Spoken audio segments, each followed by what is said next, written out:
Welcome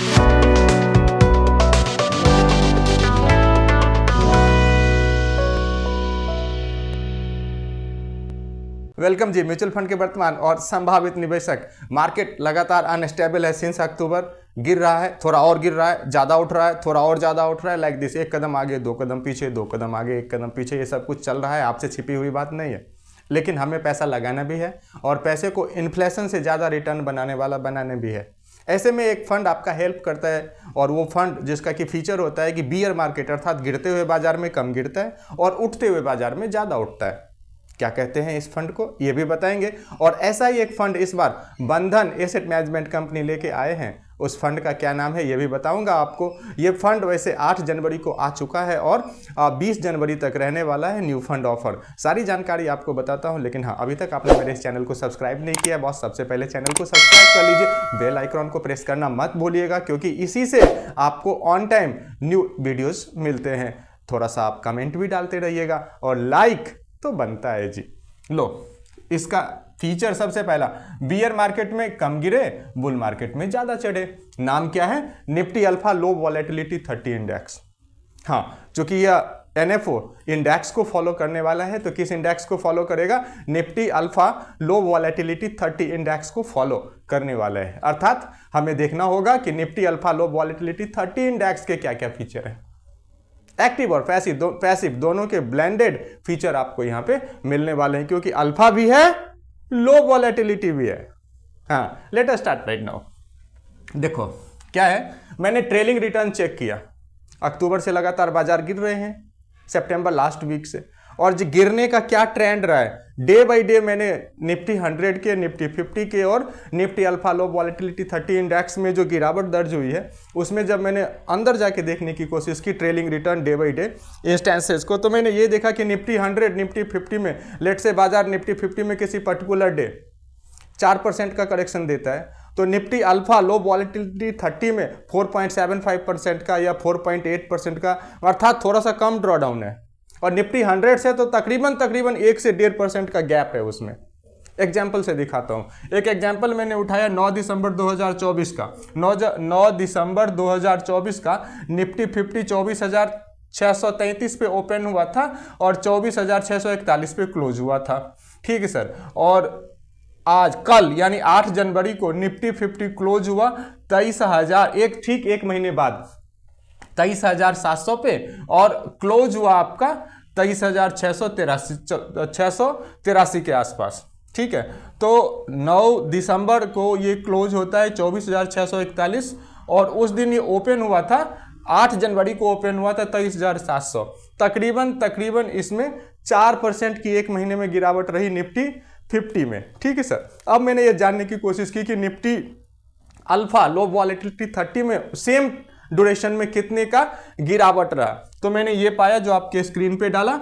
उस दिन sir Nifty alpha लो volatility 9 दिसंबर 2024 को 28,404 पे ओपन हुआ था और 28,245 पे क्लोज हुआ था।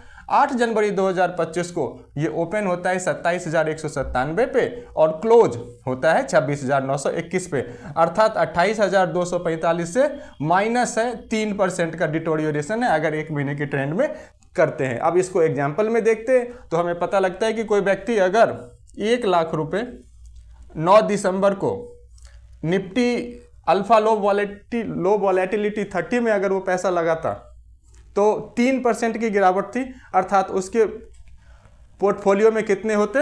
97,000 रुपये, अर्थात मात्र 3,000 की गिरावट होती। सेम अगर किसी निफ्टी 50 इंडेक्स ओरिएंटेड फंड में पैसा लगाया होता तो उसकी कीमत 96,000 अर्थात 4,000 नीचे होता। तो 1,000 का गैप इन दोनों में है। क्यों? क्योंकि ड्रॉडाउन प्रोटेक्शन है। यही चीजें रिफ्लेक्ट होती है कहां पे?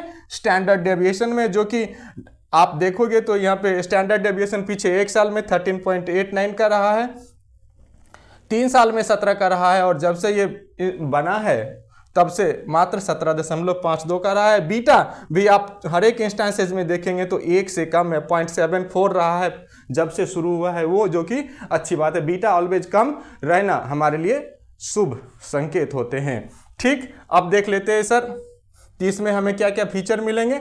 सबसे पहला ये अल्फा होने के वजह से पॉलीसाइक्लिक फैक्टर है, प्रोसाइक्लिक फैक्टर है। प्रोसाइक्लिक फैक्टर का मतलब क्या होता है, कोई साइकिल आने से पहले जब फंड मैनेजर एक्टिव हो जाए, जियोपॉलिटिकल कोई टेंशन आने वाला है, इकोनॉमी किसी और कंट्री का, अमेरिका में कोई चीज़ बढ़ने वाला है, हमारे यहाँ बढ़ेगा क्या, अगर किसी ने एज्यूम करके ऐसा कुछ कर लिया, दैट इज़ प्रोसाइक्लिक फैक्टर। सपोज करिए कोई गर्मी का सीजन आने वाला है और अभी कोई एयर कॉन में पैसा लगाऊं कि नहीं लगाऊं क्योंकि एसी उसका ज़्यादा बिकेगा, सही डिसीजन ले लिया, that is called procyclical factor. Alpha होने की वजह से आपको यहाँ इसका फायदा मिलेगा प्रोसाइक्लिक फैक्टर में। नेक्स्ट क्या है, ड्राइव एक्सेस रिटर्न। ये एक्सेस रिटर्न बनाने की अल्फा वाले कोशिश करेंगे और आउट परफॉर्म करेंगे अप साइकिल में अल्फा होने की वजह से। सेम टाइम लो वॉलेटिलिटी होने की वजह से डिफेंसिव रहेंगे ये।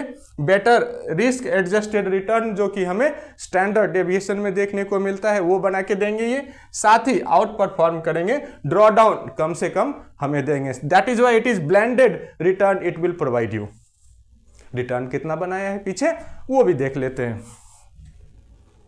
फर्स्ट एक साल में अगर आप देखेंगे तो निफ्टी 100 ने 34.79% का रिटर्न दिया है, वहीं निफ्टी अल्फा लो वॉलेटिलिटी 30 ने 58.36% का रिटर्न दिया है। वहीं 5 साल में अगर आप देखेंगे तो निफ्टी 100 ने 15.5% का रिटर्न दिया है, वहीं निफ्टी अल्फा लो वॉलेटिलिटी 30 ने 19% का रिटर्न दिया है। ये आंकड़े 28 मार्च 2024 के हैं। पीयर ग्रुप फंड भी देख लेते हैं।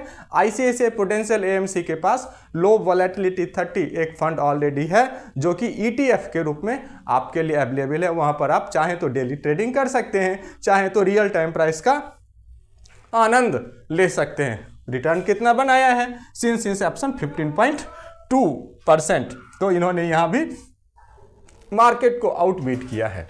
तो ये सारे इंफॉर्मेशन, हाँ 1000 रुपये से आप मिनिमम 1000 रुपये से इसमें निवेश भी कर सकते हैं। मिनिमम 1000 रुपये से आप यहाँ शुरुआत भी कर सकते हैं। रिडीम्पशन की अगर बात करूँ, एग्जिट लोड की अगर बात करूँ तो इसमें 0.25% आपको एग्जिट लोड लग जाएगा।